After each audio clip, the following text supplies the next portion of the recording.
Kali ini gue mau bicara tentang seorang dokter yang sekarang lagi banyak diobrolin orang, apalagi disebut sebagai celebrity doctor, Eva Carneiro, dokter dari Chelsea yang baru saja dipecat dan mengalami pertempuran dengan seorang Mourinho, baik itu di dalam lapangan maupun juga di luar lapangan. Banyak yang bisa dibahas dari seorang Carneiro. Dari sisi perjalanan karir bisa gue bahas tentang bagaimana dia memang seorang dokter yang benar-benar sekolah dokter.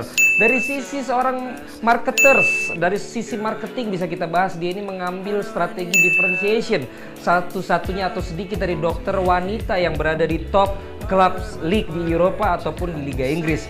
Dari sisi kehidupan pribadi, kemudian banyak yang mulai mengungkapkan tentang selfie-nya dia, tentang betapa narsisnya dia, dan terakhir adalah tentang bagaimana dia ternyata hyperseksual katanya karena tidur dengan pemain-pemain Chelsea. Emang masalah ya? Namanya juga capek di mobil atau capek di mana ya tidur ya, namanya juga dia cewek sendiri ya tidur aja bareng-bareng. Kenapa sih orang mesti heboh banget? Tidur tuh konotasinya tergantung pikiran lo. Kalau lo bilang itu jelek berarti pikiran lo tidur tuh terlalu dewa pikiran lo ya. Pikiran lo kalau dibilang tidur ya tidur aja udah. Serampangan semua di tenda apa di mana kayak gitu. Tapi yang mau gue bahas bukan itu, saudara-saudara. Yang mau gue bahas bukan itu, coy. Pemirsa Jebret TV, yang mau gue bahas adalah bagaimana wanita sekarang, woman on top. Bukan hanya posisi sekarang, tetapi juga masalah itu juga mulai meraja di sepak bola. Bicara tentang si Eva ini bicara tentang dokter yang kemudian dipakai terus dari zaman, maksud saya dipekerjakan terus dari zaman namanya Villas-Boas, kemudian Di Matteo balik lagi, sekarang bahkan sampai Mourinho sebelum kejadian kemarin.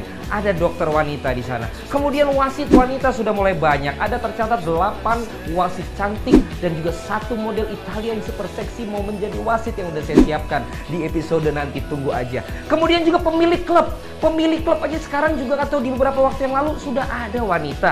Contoh keluarga Sensi, ya kan? Walaupun Sensi juga dia orangnya ya, tapi dia kemudian memimpin yang namanya AS Roma. Sempet juga anaknya Silvio Berlusconi, Barbara ya namanya kalau nggak salah ya. Dia juga bahkan menjalin hubungan dengan Pato, si bebek itu. Dan berujung sampai dengan karir dia harus pindah dari Milan ya. Salah satunya ya karena peran seorang pemilik klub. Suka-suka dia dong mau pakai pemain siapa nggak pakai siapa ya kan. Kenapa bahasanya pakai nggak pakai mulu ya. Dan kemudian sekarang yang jadi juga penting adalah istrinya pemilik klub.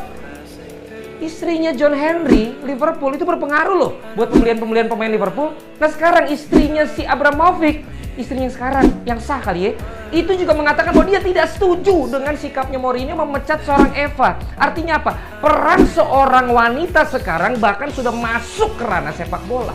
Not to mention World Cup wanita. Walaupun TV-TV di sini gue nggak ngerti kenapa nggak beli tuh program, nggak bahas tuh program. Padahal permainan mereka dibandingkan timnas kita yang cowok belum tentu kita menang. Gue berani bilang begitu kenapa? Karena mereka punya kapasitas level yang juga tinggi. Jadi bicara tentang wanita di sepak bola, suka nggak suka, mau nggak mau, lo setuju atau nggak setuju, sekarang mulai masuk bukan hanya sepak bola wanita, tapi mulai masuk di sepak bola pria. Dan lo pria-pria semua, jangan anggap lo pandit, komentator itu semua sekarang juga harus cowok. Cewek-cewek juga mulai banyak dan lo harus terima. Ini berarti masalah kedewasaan. Lo terima, lo nggak terima, cewek sudah mulai memasuki, merajai, meratui sepak bola dunia. Eva, mau lo dibilang apapun, gue support lo. Lo berani lawan Mourinho, lo adu mulut sama dia. Adu yang lain gue kata. Siapa tahu ada berita lain. Buktinya John Terry akhirnya diganti sama Mourinho. Jangan-jangan pemain yang dibilang tidur John Terry kali ya. Habit sih.